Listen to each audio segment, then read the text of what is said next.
성경 봉독은 18여전도회 회계로 섬기고 계시는 장지은 집사님께서 봉독해 주시겠습니다. 성경 말씀 사도행전 제28장 30절에서 31절 말씀입니다. 성경 봉독하겠습니다.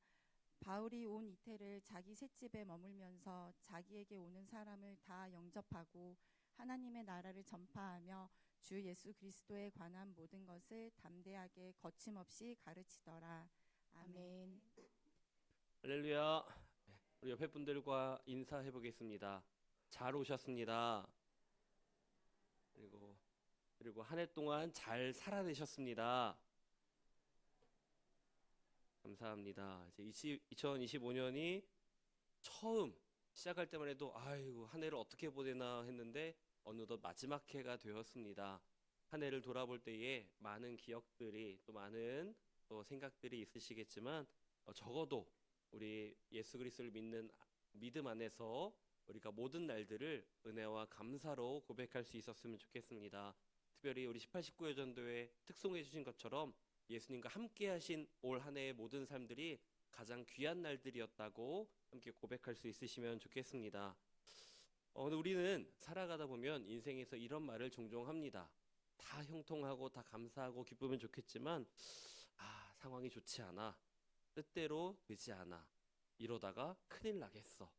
라는 답답하고 어려운 상황 가운데 마주하는 경우가 종종 있죠.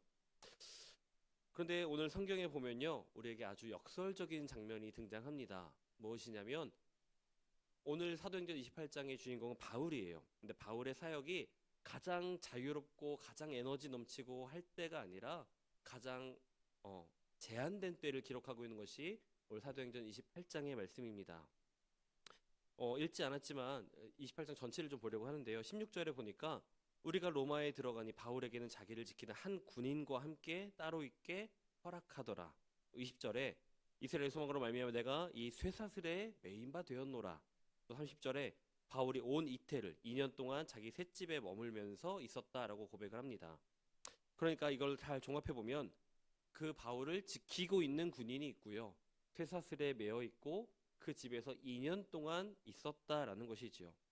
집에는 있지만 자기를 구속하는 쇠사슬이 있고 지키고 있는 군인이 있습니다. 자유가 없다는 거죠. 이런 모습을 우리는 가택연금이라고 부릅니다. 집 안에는 있지만 집 안에 갇혀 있다는 거죠. 쇠사슬에 매여서 자유함도 없이 그의 일거수일투족을 점검하고 감시하고 제한하는 군인이 앞에 지키고 서 있습니다. 마음대로 집을 떠날 수도 없고요. 그들의 기준에 반하는 행동을 한다면 언제든지 더 큰 처벌을 받을 수 있는 상황이 지금 바울의 상황입니다. 온 땅을 두루 다니며 복음을 전하던 바울이요, 이제는 한 집안에서만 지금 벌써 2년째 있었다라고 얘기하죠. 그런데 성경은요, 우리가 볼 때는 굉장히 답답하고 제한된 이 바울의 모습을 바울이 갇혀 있었다, 답답하고 힘들었다 정도로 요약하지 않습니다. 그리고 오히려 이렇게 말하는데요, 오늘 우리가 읽었던 말씀이에요. 자기에게 오는 사람을 다 영접하고 하나님의 나라를 전파하며 주 예수 그리스도에 관한 모든 것을 담대하게 거침없이 가르치더라 라고 기록을 합니다. 그의 육신은 뭔가 제한된 상황 가운데 있었지만 그 제한된 상황 안에서 그가 보여주는 모습은 아무것도 제한되지 않은 것처럼 보입니다. 그의 메시지는, 그에게 심겨져 있는 복음의 열정과 복음의 메시지는 제한되지 않고 여전히 살아 숨쉬고 움직이고 있었다라는 거죠. 오늘 하나님께서 우리에게 주시는 질문은 이것입니다. 너의 삶이 가로막혀 있을 때에, 너의 삶에 막막할 때에 너는 어디를 보고 무엇을 하고 있는가? 우리는 그 상황 가운데에 무엇을 붙잡고 있는가 하는 것입니다. 환경이 답답해 보일 때 가로막혀 있는 그 상황 가운데에 낙심하고 주저앉아 있을 것인지, 그 안에서 지금까지 해온 것처럼 여전히 담대하게 거침없이 복음의 길을 걸어나갈 것인지 우리에게 질문하고 있습니다. 과연 바울은 왜 우리와 같은 예수님을 믿는데 그렇게 담대하게 또 거침없이 복음을 전하며 살아갈 수 있었을까? 오늘 본문의 흐름 속에서 세 가지로 정리해 보고자 합니다. 첫 번째로 담대함의 첫 번째 비결은 그와 함께 했던 믿음의 공동체, 믿음의 동역자라고 볼 수가 있습니다. 바울이 로마에 들어가기 전 마음이 어땠을까요? 분명 로마에 들어가면 예수 그리스도의 복음을 전하는 나에 대해서 내가 전한 이 복음에 대해서 반하는 저 유대 지도자들이 나를 잡아서 나를 재판하고 나를 핍박할 게 뻔한데 그 로마에 들어가는 길이 기대되고 설렜을까요? 뭔가 걱정도 많이 되고 염려도 되었을 것입니다. 설렘도 있었겠지만 동시에 두려움 또한 컸겠죠. 죄수의 신분으로 로마에 들어가니 앞으로 어떤 일이 펼쳐질지는 아무것도 알 수 없는 상황이었습니다. 그런데 성경은 바울이 그 로마에 들어가기 전에 담대한 마음을 얻게 되는 모습을 우리에게 보여주고 있습니다. 13절부터 15절을 보니까요, 이렇게 기록하는데요. 이튿날 그가 보디올에 이르렀을 때에 거기서 형제들을 만나서 그들의 청함을 받아 이레를 함께 머물렀다고 얘기하고요. 15절에 보니까 바울이 함께하는 그들을 보고 하나님께 감사하고 담대한 마음을 얻었다라고 얘기합니다. 그 비결이 무엇이었을까요? 그 유대 지도자들을 논리적으로 반박할 수 있는 전략을 세웠기 때문에 그가 담대하게 나아갈 수 있었던 것이 아니라 나를 위해 기도하는 같은 믿음으로 같은 방향을 보고 걸어가는 동역자들을 보고 나니 그의 마음에 하나님께 감사함과 담대한 마음이 있었다고 오늘 성경은 기록하고 있습니다. 무엇을 해줬기 때문이 아닙니다. 그들이 바울을 건져내 준 것도 아니고요. 바울이 어떠한 어려움을 겪지 않도록 도와주거나 도망치게 한 것이 아니었습니다. 그저 바울의 가는 길을 묵묵히 응원하고 기도하는 함께하는 사람이 있었을 때에 바울은 담대한 마음을 얻었습니다. 그들을 만났고 함께했고 내가 혼자가 아니라는 사실을 느끼고 나니 그가 담대한 마음을 얻었다고 이야기하는 것입니다. 여러분, 신앙이 무너질 때, 여러분의 믿음의 기도의 자리가 무너지고 말씀의 자리가 무너질 때를 한번 되짚어 보셨으면 좋겠습니다. 그런 날이 없었으면 좋겠지만 누구나 한번 좀 그런 때가 오기 마련이죠. 그런데 그때예요, 하나님을 믿는, 예수 그리스도를 믿는 우리 신학적 교리, 이런 것들이 무너지는 게 아니라요, 처음에 뭐가 무너지냐면 마음이 무너져요. 내 마음이 속상하고 화가 나고 억울하고 그런 상황 가운데에 내 상황을 제대로 보지 못하고 억울함과 분노만 남아 그것을 사랑의 마음으로, 주님의 마음으로 해석하지 못하게 되니 그 마음이 무너지고 그 신앙이 무너지게 되는 거죠. 근데 그 마음이 무너졌을 때에 그 마음이 회복될 때 가장 영향력 있는 말은 다른 것이 아니라 나 여기 있어, 널 위해 기도하고 있어라는 동역자들의 사랑의 한마디라고 저는 생각합니다. 너 혼자가 아니야. 힘들었지? 눈물 짓던 그 시간 혼자가 아니었어. 내가 널 위해 기도하고 있었고 하나님이 다 알고 계셔. 그 한마디에 힘들었던 시간들은 눈 녹듯이 녹아내리고 눈물로 다시 한번 회복의 시간을 걷기도 합니다. 우리 인생에도 로마가 있죠. 마주하고 싶지 않은, 가고 싶지 않은, 선택하고 싶지 않고 경험하고 싶지 않은 그 시간과 순간들이 분명히 있습니다. 책임이 무겁고 두렵고 앞이 잘 안 보이고 그냥 포기하고만 싶은 순간이 다가오는 것이죠. 그럴 때 하나님은 종종 이렇게 도우십니다. 너 혼자 가는 거 아니야. 내가 너와 함께하고 널 위해 기도하는 사람들이 봐봐, 이렇게 너의 주변에 있잖아 라고 하면서 내가 속한 교회 공동체를 우리에게 보여주시는 거죠. 내가 속한 구역을, 내가 속한 교구를, 내가 속한 이 교회에 함께 예배하고 기도하는 사람들을 보게 하시면서 아, 내가 혼자가 아니구나. 이 어려움의 끝에 나 혼자 홀로 서 있는 것이 아니라 이들이 나와 함께 있을 것이고 주님이 함께 계시겠구나 라는 것을 믿음으로 보게 하신다는 겁니다. 사랑하는 성도 여러분, 여러분의 손을 지금 누가 잡아주고 계신가요? 여러분의 손을 끝까지 포기하지 않고 잡아주고 계시는 하나님의 손길이 느껴지십니까? 그게 안 느껴지신다면 옆 사람의 손을 한번 잡아볼까요? 이 사람의 손이 나를 붙들어 주시는 하나님의 손길입니다. 하나님이, 눈에 보이지 않는 하나님이 눈에 보이는 형상으로 우리 옆에 이렇게 가득 채워주고 계신 거죠. 신앙은요, 여러분 착각하지 말아야 될 게 혼자 버티는 훈련이 아니라는 거예요. 혼자 버티려고 하면, 혼자 이기려고 하면 그렇게 쉽게 무너지고 넘어지고 깨지는 것이 내 결단이고 내 믿음인 것 같아요. 그런데 그 힘들고 어려운 신앙의 길을 혼자가 아니라 함께 걷는다면, 내가 기도가 안 될 때 나를 위해 기도해 주는 사람이 있고 내가 어려움을 겪을 때에 안아주는 그 손길들이 있다면, 함께 기대어 걷는 그 공동체가 있다면 우리의 믿음은 한 걸음 더 성숙하게 또 담대하게 나아갈 수가 있는 것이죠. 오늘도 하나님은요, 우리 믿음의 공동체를 통해 우리에게 말씀해 주시는 거예요. 자, 주위를 둘러봐. 너는 혼자가 아니야 라고요. 우리가 이것을 기억하며 살았으면 좋겠습니다. 우리를 소양교회로 부르신 이유, 에클레시아 교회로 모이게 하신 이유는 그 안에서 하나님의 사랑을, 하나님의 섭리를 느끼고 경험하게 하시려는 것입니다. 그래서 바라기로 이 믿음의 공동체 안에서 주님이 주시는 담대한 마음을 품어내고, 그렇게 힘들고 어려운 일이 있을 때마다 믿음의 걸음을 담대하게 또 힘차게 내딛어 나가는 저와 여러분이 되시기를 주님의 이름으로 축복합니다. 그리고요, 바울이 그렇게 담대한 마음을 얻을 수 있었던 두 번째 비결은 저는 분명한 복음, 하나님 나라와 예수 그리스도에 대한 믿음의 확신이었다고 생각합니다. 바울이 2년 동안 그 집에 머물렀다라고 얘기를 하고 있어요. 그런데 그 2년 동안 그는 뭐 했을까요? 놀고 먹고 어차피 못 나가는 거 누워서 잠이나 잤을까요?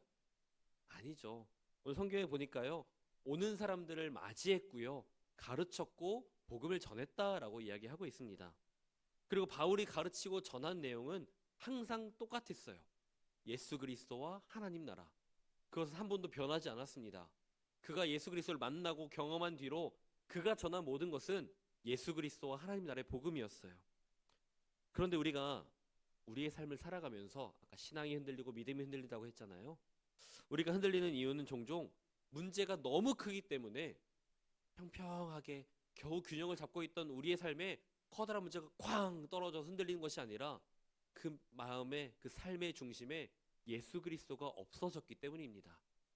그 중심을 꽉 붙들어 주시는, 그 중심의 무게 중심을 딱 눌러 주시는 예수님의 그 사랑이, 복음의 메시지가, 예수 그리스도의 십자가가 반듯하게 세워져 있다면 어떠한 큰 고난이 찾아와도 우리 흔들리지 않고 무너지지 않고 쓸려 내려가지 않고 그 자리에 서 있을 수 있는 것이죠. 그런데 신앙의 중심이 흐려지면 예배를 드려도 예배에 집중이 되지 않아요. 기도의 자리에 발걸음은 나아가지만 기도가 되지 않습니다. 아니야, 나 다시 잘 살아봐야지, 잘 신앙생활 해봐야지 결단을 해도요, 그 결단이 오래가지 않고 다시 이전 모습으로 돌아가는 것을 보게 됩니다. 왜냐하면 그 마음속에 예수님이 아니라, 십자가가 아니라 다른 것이 더 크게 자리 잡고 있기 때문입니다. 이걸 설명하는 예화가 있는데요, 아직 우리 교회에서 이런 경우를 보지 못했는데 한 가지 이야기를 소개해 드리겠습니다. 한 교회에, 어떤 교회에 한 성도가 예배를 드리러 온 거예요. 그런데 그의 품 안에는 작은 강아지 한 마리가 있었답니다. 그런데 강아지와 함께 예배당에 들어가면 강아지가 끝까지 조용히 해줄까요? 마음대로 되지 않죠. 저희 아이들만 해도 예배당에서 같이 예배드리는 게 아직은 버겁다 느껴지는데, 강아지가, 말도 통하지 않는 강아지랑 예배당에 들어온다니, 예배에 방해될 것이 걱정된 안내위원이 제가 강아지를 안고 밖에 있을 테니, 맡아 드릴 테니 예배 드리세요, 예배를 편하게 드리세요 라고 했답니다. 그래서 그 안내위원에게 강아지를 맡기고 예배를 드리러 들어간 거예요. 근데 시간이 얼마 지나지 않아서 그 사람이 다시 나오더라는 거예요. 무슨 일이십니까? 했더니 제가 도저히 이 강아지랑 떨어져서 예배를 드릴 수가 없어요. 저 오늘 집에 가야겠습니다 라고 하고 집으로 갔다는 이야기예요.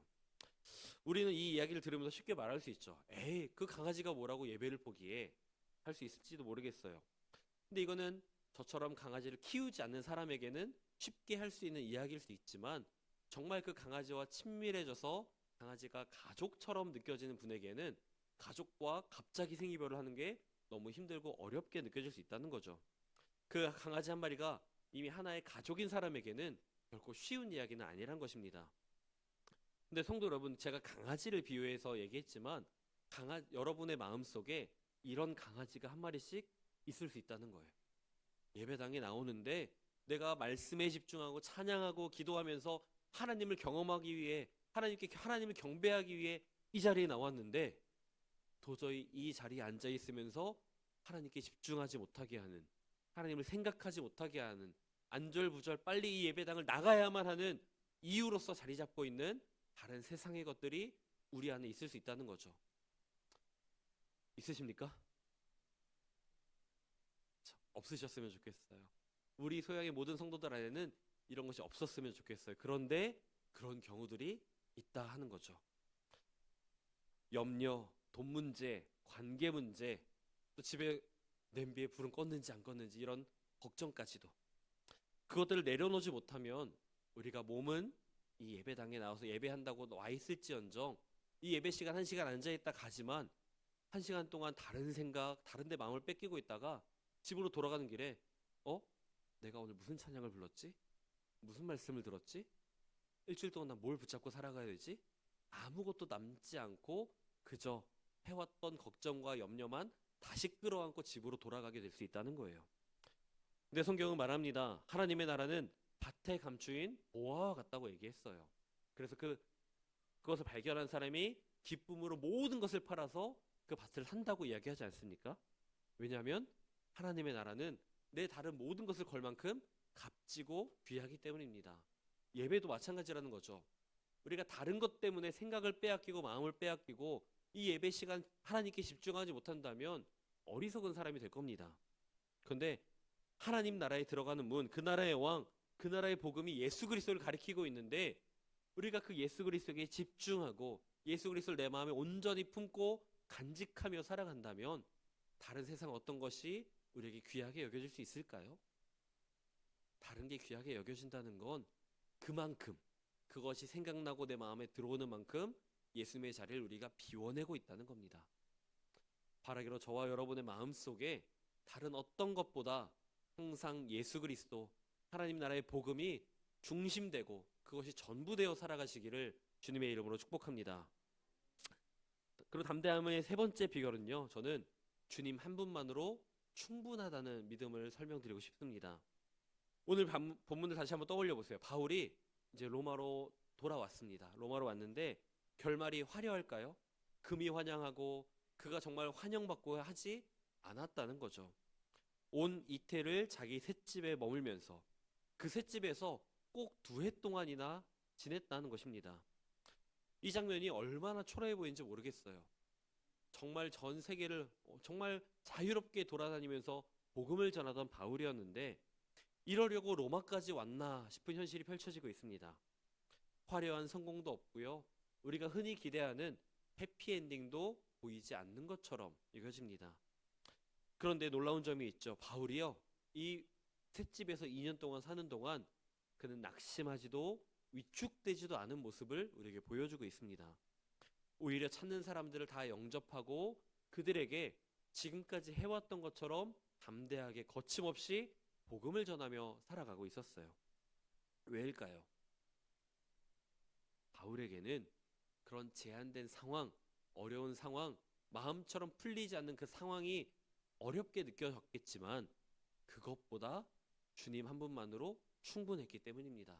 내가 저 다른 나라에 가지 못해도 내가 저 사람들에게 나가서 더 많은 사람들을 찾아가서 복음을 전하지 못할지라도 나를 찾아오는 사람들이 있고 내가 복음을 전할 수 있는 것, 나와 함께 하시는 주님만으로도 나는 충분하다는 믿음이 바울에게 있었던 것이죠. 이 고백은 과장이 아닙니다. 그의 2년 동안의 로마 생활이 그 고백을 증명하는 거죠. 그리고 바울은 그 2년 동안 그 셋방에 살면서 사람들을 영접하고 복음을 전했다라는 이 2절의 짧은 말씀으로 그의 삶을 온전히 그가 증명하고 있는 겁니다. 주님 한 분만으로 충분하다는 나의 고백은 거짓이 아니다. 나는 그렇게 믿고 있고 그렇게 살고 있노라라고 그 삶으로 증명하고 있는 것입니다. 바울에게 중요한 것은 내가 어디에 있느냐, 누구와 함께 있느냐가 아니었습니다. 이미 그와 함께 하시는 예수님을 그는 마음에 품고 있었기 때문에, 항상 예수님과 동행하고 있었기 때문에 어디에 있던 어떤 상황이든 그 안에서 주님으로 말미암아 만족할 수 있었던 것이죠. 주님을 전할 수 있는가? 내가 그리스도의 증인이 되고 있는가? 그것으로 그는 충분했다는 것입니다. 제가 지난주에 구역 신방에 갔습니다. 한 성도님이 손주 자랑을 하시는 거예요. 얼마 전에 내가 이석증 때문에 너무 어지럽고 몸이 아파서 집에서 이제 쓰러지듯 있었는데 이제 집에 놀러 왔던 손주가 앞침에 너무 넘어져 있고 쓰러져 있는 할머니를 보고 엉엉 울면서 얘기하는 거예요. 할머니를 붙잡고 얘기하면서 할머니 일어나. 할머니 죽으면 안 돼. 내가 빨리 커서 공부 열심히 해서 성공해서 외제차 사줘야 되는데 할머니 빨리 일어나세요라고 했다는 거예요. 근데 그 다음 말이 진짜 중요해요. 그러다가 할머니가 아프니까 다급하잖아요. 그 아이가 아빠 엄마한테 전화를 했다는 거예요. 그래서 아빠, 할머니가 지금 아파. 빨리 기도해. 라고 얘기했다는 거예요. 그 얘기를 듣는데 진짜 머리를 땡 하고 맞은 것처럼 충격을 받았습니다. 아직 초등학생밖에 되지 않은 아이거든요. 근데 그 아이가 힘들고 어려울 때에, 두려울 때에 무엇을 했느냐라고 했더니 일단은 먼저 아버지께 전화를 걸어서 할머니를 위해 기도하라라고 얘기했다는 거예요. 그 아이는 그 어린 나이에 힘들고 어려울 때에, 도움이 필요할 때에 하나님께 기도해야 됨을 알고 있었던 거예요. 그 아이가 누굴까요? 그 아이는 아까 기도를 해주셨던 우리 나사라 집사님의 그 사형제 중에 장남인 훈민입니다. 훈민이가 굉장히 어른스럽고 잘 크고 있다는 건 알았지만 그 이야기를 하시면서 그 할머니가 30분 내내 우리 손주가 그렇게 기도해 달라고 요청했어요 라고 얘기하시면서 이렇게 고백하시는 거예요. 그 어린 아이가 그 힘들고 어려울 때, 무서울 때에 기도해 달라는 말을 보고 저 도전받았어요. 나 신앙생활 이제 좀 시작하지만 정말 열심히 예수님 믿고 싶어요. 나도 그런 믿음의 고백 하고 싶어요 라고 말씀하시더라고요. 얼마나 귀하게 느껴졌는지 모르겠습니다. 그 초등학교 어린 나이에 그 아이가, 그 손주가 할머니 앞에서 그리스도인이었던 것을 나타내었고 그리스도의 증인되었던 거죠.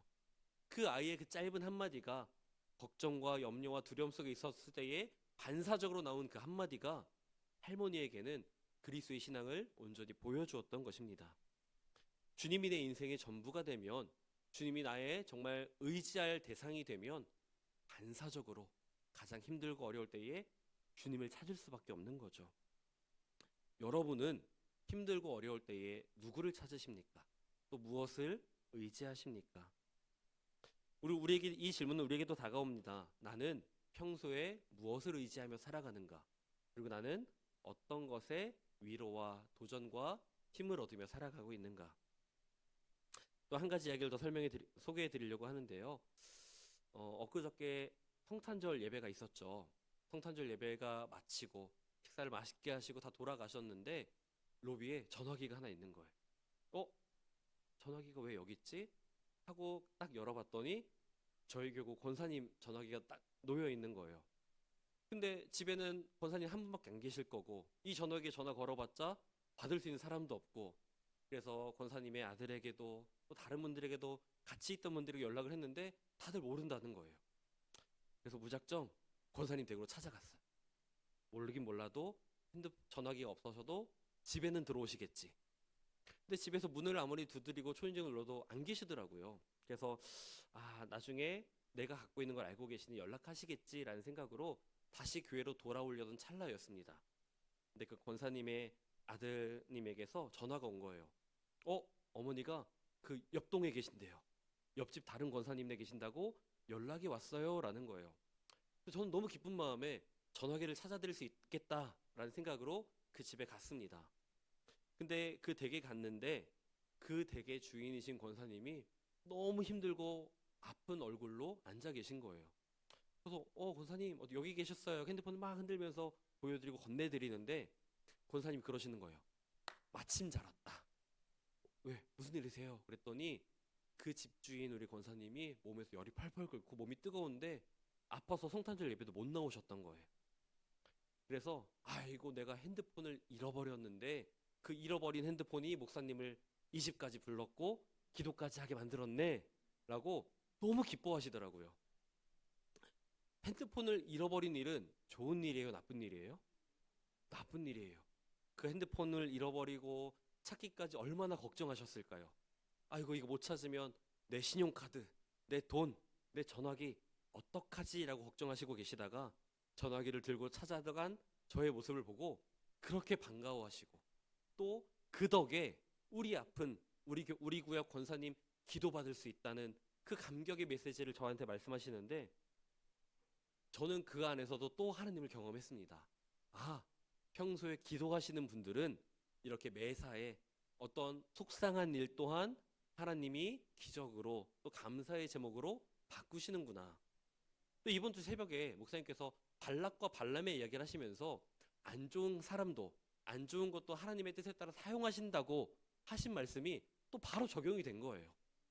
기도하는 사람에게는 이렇게 하나님께서 예수 그리스도의 살아계심을, 하나님의 인도하심을 경험하게 하신 줄로 믿습니다. 바라기로 여러분의 삶 속에 이런 재미난 일들이, 또 그리고 하나님의 살아계심을 누리는 많은 간증들이 더 생겨났으면 좋겠습니다. 자, 그런데요, 우리 삶 속에 그렇게 주님이 도움이 되시는데 그렇게 가벼운 어쩌다 한 번 있는 도움으로만 남아있으면요, 우리 삶은 또다시 흔들리게 됩니다. 우리의 마음 속에, 우리 신앙의 중심에 예수님이 전부 되셔야 되는 줄로 믿습니다. 상황이 좋으면 감사하다고요, 나빠지면 다시 한번 하나님을 원망하는 건 하나님을 그저 가벼운 도움으로 여기는 사람들은 그렇게 살아갑니다. 근데 정말 하나님이 예수 그리스도가 전부인 사람들은요, 그런 어떠한 어려움이 있어도 다시 예수님 바라보면서, 내 안에 예수님 붙잡으면서, 나 예수님 믿어, 괜찮아, 다 잘 될 거야, 하나님의 안에서 모든 것이 순적하게 하나님의 뜻대로 이루어질 거야 라고 고백할 수 있다는 거죠. 그러니 주님이 전부가 되면 우리는 바울처럼 갇혀도 낙심하지 않고, 제한되어도 길이 열리고, 또 그 갇혀있는 상황 가운데도 내게 주어진 사명을 끝까지 이루어낼 수 있는 줄로 믿습니다. 결론으로 들어가겠는데요, 사도행전은 다른 성경과 다르게 조금 독특하게 끝납니다. 왜냐하면 바울이 결말을 길게 쓰지 않아요. 왜 그럴까요? 이 사도행전의 주인공이 바울이 아니기 때문입니다. 사도행전의 주제는 땅 끝까지 복음이 전파되는 성령의 역사입니다. 그래서 이것은 마치 열심히 달려오면서 끝까지 포기하지 않고 어떤 어려움에도 복음을 전하던 그 바울의 이야기가, 자, 이제는 당신의 차례입니다, 이제 여러분의 차례입니다 하고 저에게 바톤을 넘기는 것처럼 여겨져요. 자, 그동안 잘 봤지? 내가 하는 거 봤지? 나를 통해 역사하신 하나님 봤지? 자, 이제 네 차례야. 네가 그렇게 살아가야 돼. 예수 그리스도를 붙잡고 그 복음을 전하는 그것으로 충분한, 그것이 전부인 삶을 너희가 살아가야 돼 라고 바울이 우리 모두에게 말하고 있는 것이죠. 순종과 헌신으로 나아가라. 오늘 설교의 제목처럼 담대하게 거침없이 우리를 향한 이 믿음의 도전을 여러분 기쁘게 받으셨으면 좋겠습니다. 오늘 찬양의 가사처럼 복음을 알고 복음을 믿고, 예수를 알고 예수를 믿고 살아간다면 우리의 삶은 그렇게 가장 귀한 삶이 될 것이기 때문입니다. 우리의 삶 가운데에 2025년 한 해를 돌아보며 좋은 일만 있는 건 아니었지만 그 어떤 어려움에도 주님은 오늘까지 우리를 붙들어 주시고 인도해 주셨습니다. 내가 원하는 모습과 내가 원하는 상황은 아니었을지라도 그 끝자락에 우리는 결국 주님의 손을 붙잡고 있다는 이 사실이 중요한 것이죠. 내가 주님과 함께하고 있다는 것, 여전히 주님을 믿는 그 믿음 안에 살아가고 있다는 것, 이것이 2025년 마지막 주일을 마무리하는 우리의 믿음의 고백이고 은혜의 고백인 줄로 믿습니다. 2025년 올 한 해 주님의 인도하심 안에 은혜로 고백했던 우리의 인생이 2026년을 준비하면서, 하나님, 내가 다시 한번 그 사명의 자리로 나아가겠습니다, 부르시는 자리에, 세우시는 자리에 순종과 헌신으로 나아가겠습니다 다짐하고 결단하며 또 그 다짐과 결단대로 살아내는 저와 여러분 되시기를 주님의 이름으로 축복합니다. 아멘. 기도하겠습니다.